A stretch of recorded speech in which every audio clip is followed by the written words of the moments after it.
You know, some days you want to put out journalism, and other days you just want to come on here and bitch. I'm in Beirut, and today I'm thinking about the news surrounding the Litani River. So, the Zionist military basically ordered all residents living south of the Litani River to evacuate immediately. They said, hey, hundreds of thousands of people, just move north. This is like 8% of the country. Mind you, this is a country as big as like Connecticut. After this, the Zionists start targeting vast areas of the southern part of the country, bombing the shit out of it. Then, they moved in and have entered into several border villages. It's their deepest advancement into Lebanese territory for a while. And they're not going to just let the Arabs back in if they don't have to. Now, when you have 60,000 people who we already know are displaced, and hundreds of thousands of others currently being forced out of their homes, you get a tiny country full of fights. You have people suffering under bombs, sleeping on the streets, who are hungry, and who are tired, and who are pissed, because they know that they shouldn't have to be hungry, tired, or pissed. Then you have people who are afraid of those people, afraid to let Shiite men into their buildings to get housing because they're afraid they're going to get targeted by Zionists because they might be affiliated with Hezbollah. And then, of course, you have the NGOs, the resistance workers, you have good Samaritans of all stripes who are just pissed off at the government, who's cucking for the overlords. What are they even fucking doing? And do you know what happens all the while?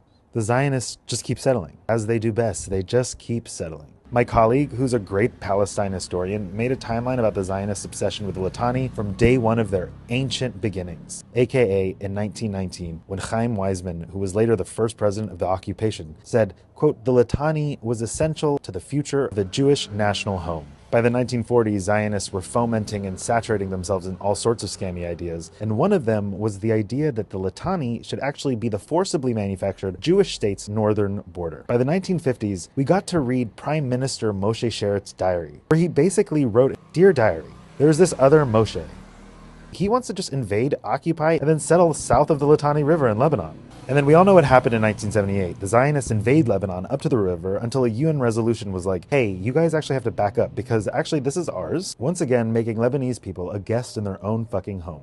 By 1982, the Zionists are back, and they kill a ton of people and do crimes against humanity so traumatizing that the Lebanese decided, you know what, let's not talk about it. Back to the A-plot. Israel starts occupying southern Lebanon from 1982 to the year 2000. During this hellish period, for many Lebanese people in the south, Hezbollah forms a resistance. And of course they would. Boys from the villages picked up arms, linked up with the mullahs in Iran, and fought back. And eventually, they kicked the Zionists out. I remember my mom, who was a very political woman, took me straight to the south when it was liberated. She wanted to see it, but she also wanted to go to the Hezbollah Museum. She said, get in the bus, I hear the museum has an Israeli flag floor mat. It literally did. Now, she wasn't a supporter or condemner of any specific group led by men, because she was much too smart for that, Allah yarhama. But we did end up escaping the 2006 war together, before she passed. During this war in 2006, which is like ground zero for all my traumas, is when the Zionists invaded Lebanon, bombed the southern suburbs murderously, and tried to reoccupy south of the Litani. But they got their asses handed to them. Again. Listen, at this time, Hezbollah was enjoying its heyday, and people were like, damn, okay.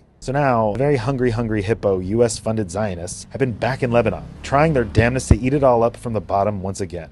But they haven't been able to advance. Even if I personally believe the Hez has been co-opted by Iran and are mostly just doing things for a paycheck at this point, they're kind of good at fighting on the ground. The Zionists just want to wear Lebanon's skin. They already been fucking skinning Palestine alive. Greater Israel, although a terrible idea, is not an abstract one. This whole war is about their expansion, their urban development. They will steal the water of the Litani like they steal the Jordan River to irrigate their bullshit. A Middle East that is basically a conglomeration of Zionist supremacists, Salafist oil tycoons, and honestly white MAGA mediocrity. It's literally Gulf Arab oil tycoons trying to be Western corporate capitalists, and Western Trumpy corporate capitalists trying to be dictator oil tycoons. And what all of these people have in common is a delusion that God granted them the right to make our reality their fucking cash cow.